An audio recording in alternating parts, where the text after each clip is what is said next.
سلام سلام سلام سلام سلام سلام سلام سلام سلام سلام سلام سلام سلام سلام سلام سلام جعلنا السلام شعارا لنا وباسم السلام اتقينا هنا لتجعل السلام عليكم ورحمة الله وبركاته.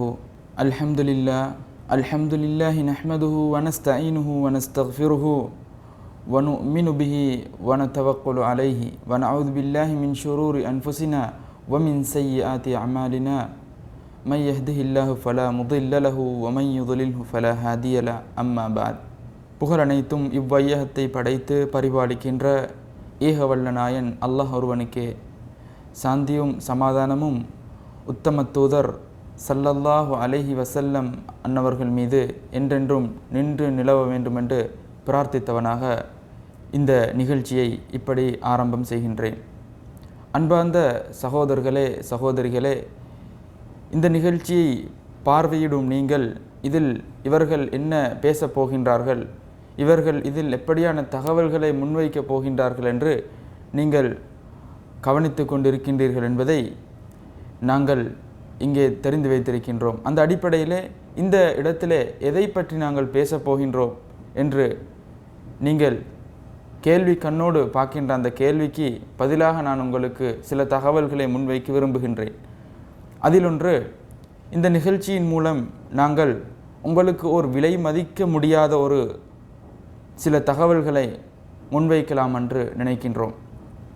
குறிப்பாக இன்று உலகளாவிய ரீதியிலே முஸ்லீம் என்று சொன்ன அந்த பெயரை யாராவது மொழிந்துவிட்டால் அந்த பெயருக்கு பதிலாக எங்களுக்கு முன்னால் வந்து நிற்கக்கூடிய விடயங்கள் முஸ்லீம்களா, அப்படியென்றால் அவர்கள் தீவிரவாதிகள், முஸ்லீம்களா அவர்கள் பெண்களுக்கு உரிமைகளை கொடுக்காதவர்கள், முஸ்லீம்களா என்று சொல்லி பல விடயங்கள், தப்பான அபிப்பிராயங்கள் எங்களுக்கு முன்னால் வந்து நிற்கின்ற காட்சியை நாங்கள் காணுகின்றோம். அந்த அடிப்படையிலே உண்மையான இஸ்லாம் என்றால் எது, இஸ்லாத்தின் அடிப்படை கோட்பாடுகள் எது என்பதை இலகுவான ஒரு பாணியிலே உங்களுக்கு முன்னால் முன்வைக்கலாம் என்றுதான் இந்த முயற்சியை நாங்கள் மேற்கொள்ளுகின்றோம். உண்மையிலே இன்று இஸ்லாம் என்று சொன்னால் மக்கள் எப்படி புரிந்து வைத்திருக்கின்றார்கள் என்றால், அவர்களுடன் தொடர்பு வைத்திருக்கின்ற அவர்கள் யாருடன் அதிகமாக தொடர்புகளை வைத்து பழக்க வழக்கங்களை மேற்கொள்கின்றார்களோ அப்படிப்பட்டவர்களுடைய பண்பாடுகளை வைத்து இதுதான் இஸ்லாம் என்று சொல்லி புரிந்து வைத்திருக்கின்றார்கள். உதாரணமாக, அதாவது சில ஆடைகளை, குறிப்பிட்ட சில ஆடைகளை அணியக்கூடியவர்கள், ஆமினா, அப்துல்லா, முஹம்மத், ஃபாத்திமான் போன்ற அரபி பேர்களை வைத்திருக்கக்கூடியவர்கள், சில அரபு நாடுகளின் கலாச்சாரங்களை தன்னகத்தை கொண்டு வாழ்ந்து கொண்டிருக்கக்கூடியவர்கள், இவர்கள் தான் முஸ்லீம்கள் என்று சொல்லி ஒரு சாரார் நினைக்க, இன்னொரு சாரார் தன்னுடன் தொடர்பு வைத்த முஸ்லீம், அந்த முஸ்லீம் தன்னுடன் நடந்து கொண்ட தப்பான முறையை வைத்து இதுதானா இஸ்லாம் என்று ஏளன கண்ணோடு சிலர்கள் பார்க்கின்றார்கள்.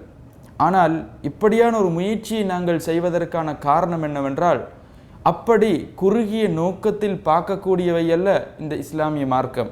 மாறாக இந்த உலகத்துக்கே ஒரு வழிகாட்டியாக கொடுக்கப்பட்ட மார்க்கம்தான் இஸ்லாம். எனவே என்னுடைய ஒரு கடமை இருக்கின்றது, தமிழ் பேசக்கூடிய சகோதர சகோதரிகளுக்கு இதுதான் இஸ்லாம் என்பதை தெளிவுபடுத்துவதற்கு. அந்த அடிப்படையிலே தான் இப்படியான ஒரு முயற்சியை நாங்கள் மேற்கொள்கின்றோம்.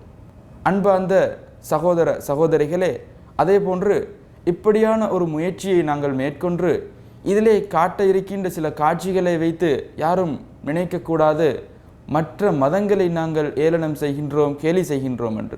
அப்படியான ஒரு வழிகாட்டல் இஸ்லாத்திலும் கிடையாது. இப்படியான ஒரு முயற்சியின் மூலமும் கூட நாங்கள் அப்படியான முறையிலே தப்பான காரியங்களை செய்வதற்கு எந்தவித திட்டமும் கிடையாது. அதே போன்று இன்னும் ஒரு விடயத்தையும் உங்களிடம் கேட்டுக்கொள்ளலாம் என்று நினைக்கின்றேன்.